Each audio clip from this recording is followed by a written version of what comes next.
You might think getting older means slowing down, kicking back, and finally having time to enjoy the simple things. But here's the uncomfortable truth. Your stuff might be standing in the way.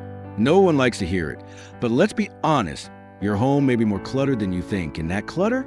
It's not just taking up space. It's stealing your peace, your time, and sometimes even your health. Now, I'm not saying this to shame anyone. Trust me, I've been there. We collect things over the years, things with memories, stories, people attached to them. Letting go isn't just hard. It can feel almost like losing a part of yourself. But what if I told you that holding on might be doing more harm than good?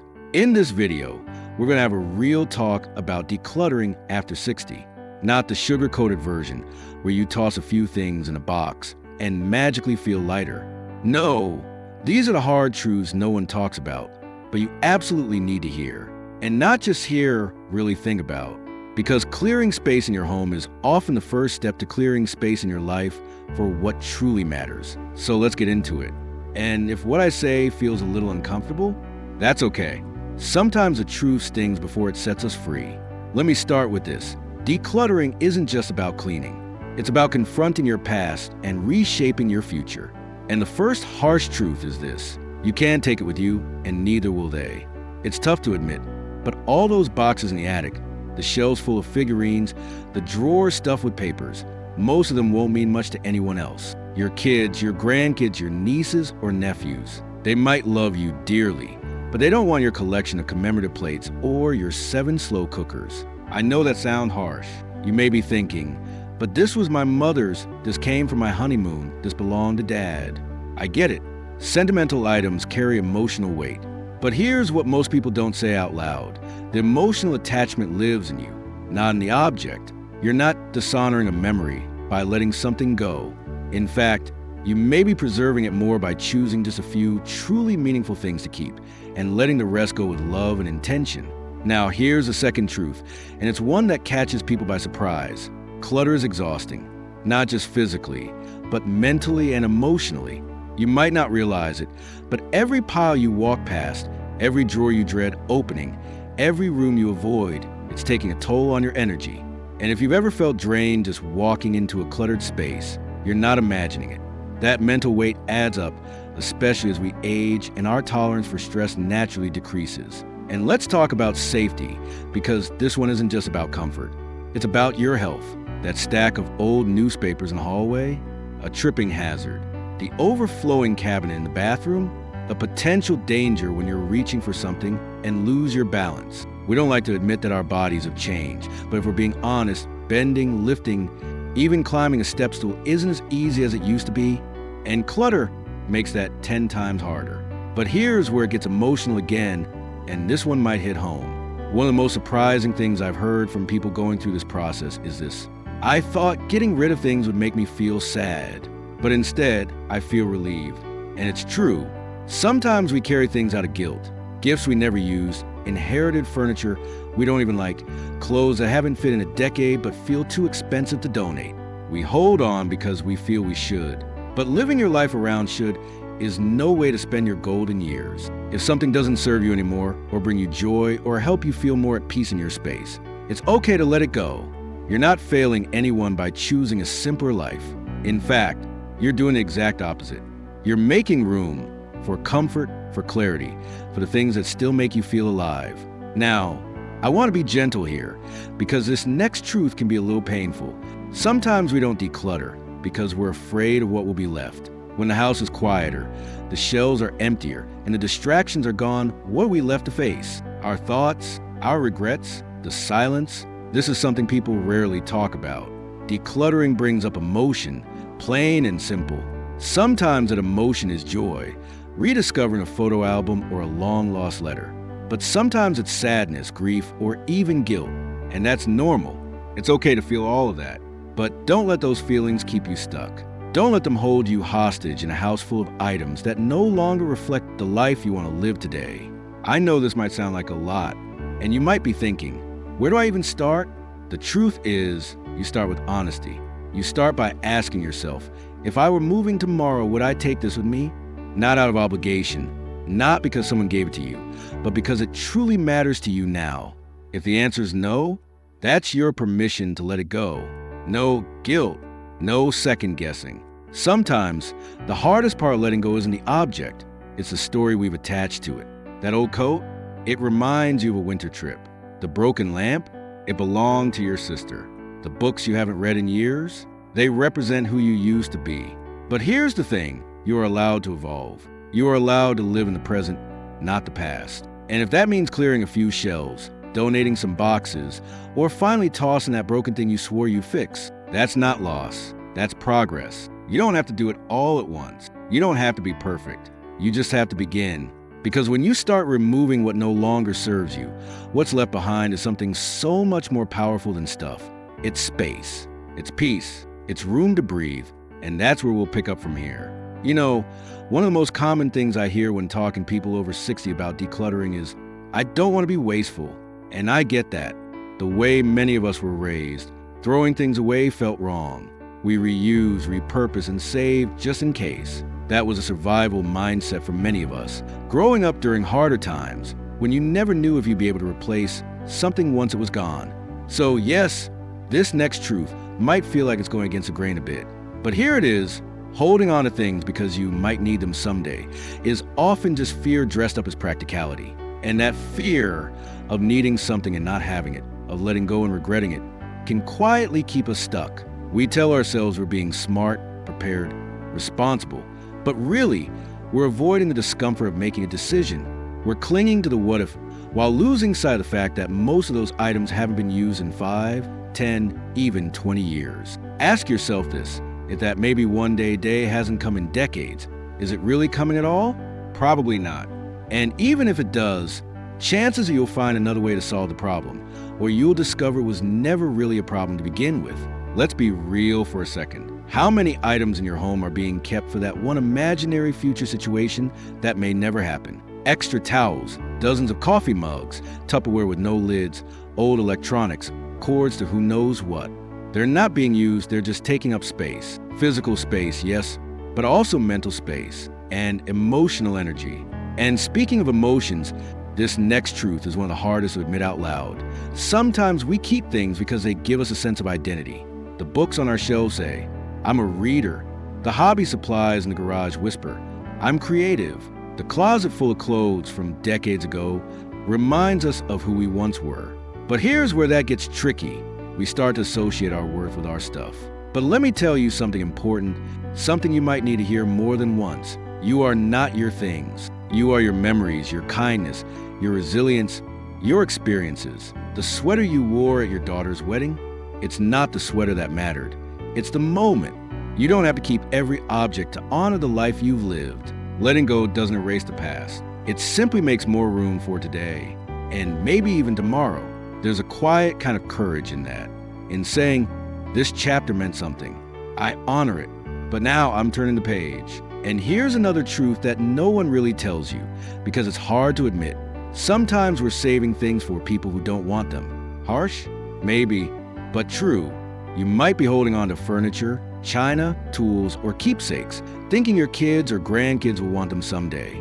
And some of them might, but a lot of them won't. Times have changed, styles have changed, and younger generations often value experiences over possessions. So instead of holding on to things for others just in case, why not ask them now? Involve them in the process. Not only will it clear up any guesswork, but it opens up an opportunity for connection. You might be surprised at what they do want. A photo, a handwritten recipe, a single special item that reminds them of you, not a whole dining set or a storage unit full of boxes. That brings me to something else, something deeply personal. One woman I spoke to told me she kept an entire guest bedroom full of her mother's things after she passed. Furniture, clothes, knickknacks. She couldn't bring herself to go through it. Years went by and the room sat untouched, like a museum. She said, I thought if I got rid of it, it would be like she died all over again. Grief makes decluttering complicated, sometimes unbearably so. And the truth is, no one can tell you when the time is right to start. But eventually, we realize we're not honoring someone by freezing the space they left behind. We honor them by living our lives fully, carrying their memory with us, not packed away in a closet. It's okay to cry. It's okay to pause. But when you're ready, let yourself release. Not just the things, but the guilt, The fear, the feeling that you're doing something wrong by moving forward. You're not. Now let's talk about the flip side, the freedom that starts to creep in once you begin. It doesn't happen all at once, but little by little, you'll notice it. You walk into your living room and it feels lighter. You open a drawer without that familiar wave of dread. You donate something and feel proud, clear, empowered. Because here's a truth worth holding on to. Every single item you release is a decision in favor of your peace of mind. And that peace, it's worth far more than any object collecting dust on a shelf. The process isn't perfect. Some days you'll feel motivated. Other days you won't. Some items will feel easy to let go of. Others will stop you in your tracks. But you don't have to rush it. You just have to keep going. And remember, you're not alone in this. Millions of people are going through the same journey. Quietly, bravely, sometimes tearfully, but always moving forward. You're creating a home that fits your life now. A space that serves you, not one that overwhelms you. And every drawer you clear, every shelf you empty, every item you pass on, it's not just cleaning up. It's making room for rest, for joy, for easier mornings, for safer evenings, for you. Because you deserve to live in a space that reflects who you are today, not just who you were yesterday. Let's keep going. One of the most emotional hurdles in this journey is the belief that by letting go, we're somehow erasing the people, the places, the moments attached to those things. That maybe if we hold on tightly enough to the object, we can keep the moment alive. And here's the raw truth many don't say out loud. We fear forgetting. We fear forgetting our parents' voices, the way our children looked when they were little, the trips we took, the life we built. So we keep the ticket stubs, the sweaters, the worn-out Christmas decorations, the kitchen gadgets that haven't worked in years. We hold on out of love, yes, but also out of fear that one day, without these things, those memories might fade. But let me ask you this. Have you ever looked at something from long ago and realized it didn't bring back a memory at all? It just sat there, silent, because the memory lives in you, not in the item. And what you carry in your heart doesn't disappear because you donated a set of plates or tossed out a faded greeting card. The moments that matter are already etched in your soul. And here's something else that's true. When we finally let go of the clutter that's weighed us down, we open up space for new memories, new experiences, new versions of ourselves, even in our 60s, 70s, or 80s. Because aging doesn't mean life stops. It just means we need to live a little differently, more intentionally, more simply, and honestly, more freely. I once visited a friend who had recently downsized from a house she'd lived in for over 40 years. She told me something that stuck with me. She said, "At first, I felt like I'd lost everything, but then I realized I'd only kept the best parts. That's the power of choosing what stays. When your home only holds things that matter today, it becomes lighter, not just in clutter, but in spirit. But that shift isn't always easy. In fact, the next harsh truth is one that can really catch us off guard. Decluttering can bring up regret, not just over things you've saved, but the things you didn't. Maybe you let go of something years ago that you now wish you hadn't. Or maybe you're grieving more than just the object. You're grieving what it symbolized. A time when your kids were still young. A time when your spouse was still here. A time when your body didn't ache so much in the morning. That's not something we talk about enough. How hard it is to grieve the life we once had, and how that grief can hide in our closets, our basements, our garages. Decluttering pulls all of that into the light. But here's the gentle truth buried inside that pain. Grief and gratitude can exist together. You can feel the ache of what's gone and still feel thankful for what's left. You can miss the way things were and still embrace the life you have now. And sometimes, the most surprising truth of all is this. We discover who we are today by letting go of who we used to be, not because the past didn't matter. It did. It shaped you. But you don't need to stay surrounded by things that represent a version of yourself you no longer connect with. Maybe you're not into sewing anymore, or you haven't gardened in years. That's okay. You don't owe anything to your past hobbies, your old habits, or your previous seasons of life. You're allowed to evolve, to change your mind, to start fresh at any age. I know that might feel bittersweet, maybe even a little scary. But imagine waking up in a space where every object earns its place, where your home doesn't feel like a museum of the past, but a sanctuary for the present. Imagine not having to dig through drawers or feel overwhelmed every time you open a closet. Imagine your space working for you instead of against you. And there's something beautiful that happens when you reach that point. You start to realize that your home doesn't need to be full to feel full. That peace and simplicity create a kind of richness that no amount of stuff ever could. Now, let's talk about the elephant in the room. What if your partner isn't on board? Or your family keeps dropping off boxes of things you might need?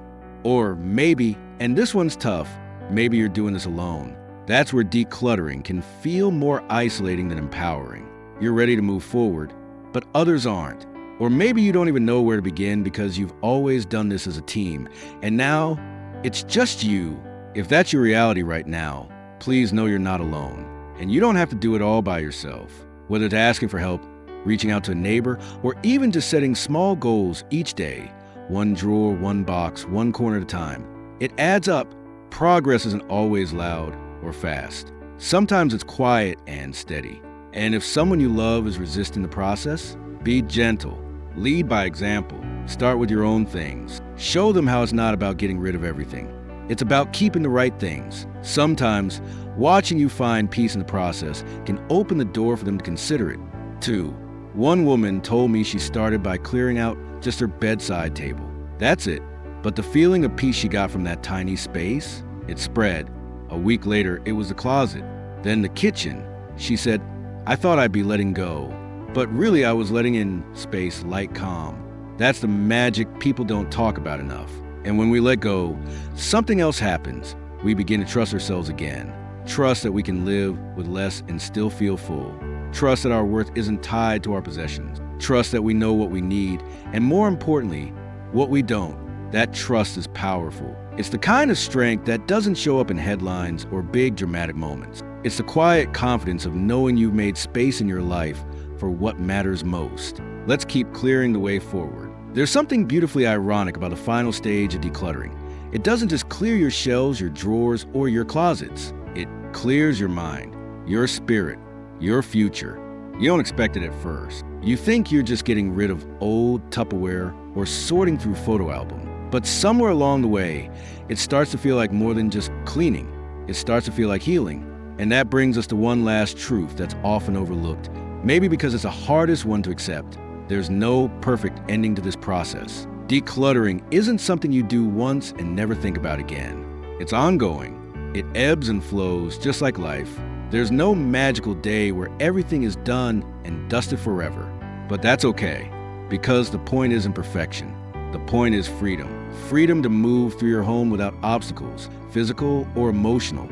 Freedom to find what you need when you need it. Freedom to sit down in your favorite chair and feel peace, not pressure. Freedom to spend your energy on people and passions, not on piles and projects. That's the real goal. You might not finish every room. Some drawers might stay messy. Some boxes might sit untouched for a while longer. But if your home feels better today than it did yesterday, that's progress. That's enough. And let's not forget something deeply important. You're setting the tone for your legacy, not just in what you leave behind, but how you live now. By taking control of your space, you're showing your family what really matters. Not the stuff, but the story. Not the antiques, but the values. Not the clutter, but the clarity. When your kids or grandkids eventually walk through your home, they won't be comforted by boxes of wrapping paper or knickknacks gathering dust. They'll remember how it felt to be with you. They'll remember your laughter, your hugs, your meals around the table. They'll remember your courage in choosing peace over piles. And here's the beautiful part. Decluttering now gives them the gift of less to deal with later. That's not morbid. That's kindness. That's love. Because anyone who's had to sort through a parent's home after they're gone knows how hard it can be. The decisions, the guessing, the emotions. You're giving your family the priceless gift of clarity and space to grieve without being overwhelmed by stuff. But just as important, you're giving yourself the gift of presence, of walking into a room and feeling calm instead of chaos, of opening a cabinet and finding what you need, not what you forgot you had, of waking up in a home that feels like a sanctuary, not a storage unit. That's not just decluttering. That's reclaiming your home and your peace. And look, if you've been feeling discouraged during this process, if you've looked around and thought, this is too much, I'll never get through it, let me remind you of something simple but powerful. Small steps create big change. One box, one drawer, one decision at a time. That's all it takes. You don't have to be fast. You just have to keep going. There's no race here, no judgment. Just you, creating a life that supports who you are now. You've earned that. You deserve that. If you're still feeling stuck, try this. Pick one item today. Just one. Something that doesn't serve you anymore. Hold it in your hand and ask yourself, would I buy this again today? If the answer is no, maybe it's time to say goodbye. If the answer is yes, then let it stay. That's it. No overthinking. No guilt. Just honesty. And if an item's hard to part with, try taking a photo before you let it go. That way, you keep the memory without keeping the mess. Or pass it along to someone who needs it more. Imagine the joy your things could bring someone else, someone just starting out, or someone who's struggling. That's not waste. That's wisdom. You've lived a rich life, full of experiences, lessons, laughter, love, and yes, things. But at this stage in life, the focus shifts. It's no longer about what you own. It's about how you live, how you feel when you wake up, how you move through your day, and how your space reflects the person you are today, not the person you were 20 years ago. Letting go is not giving up. It's not forgetting. It's not throwing away your story. It's acknowledging that your story continues, and you get to decide what the next chapter looks like. So if no one else has told you this today, let me be the one to say it. You're doing great, even if you've only just begun, even if you pause along the way, even if it still feels heavy. You're showing up. You're choosing clarity. You're being brave in ways you probably don't even realize, and that matters. Before we wrap up, I'd love to hear from you. What's one thing you've let go of recently that brought you peace? Or what's one thing you're still struggling with? Share it in the comments. You never know who you might encourage just by being honest. If this video helped you, please tap the like button. It really does help more people find this message. And if you like more thoughtful, encouraging content like this, hit subscribe and join our little community here. We're all figuring it out together. Because at the end of the day, this journey isn't really about stuff at all. It's about freedom, peace, and living the rest of your life with more lightness and joy than you ever thought possible. Here's to living simply, living wisely, and living your best life at any age.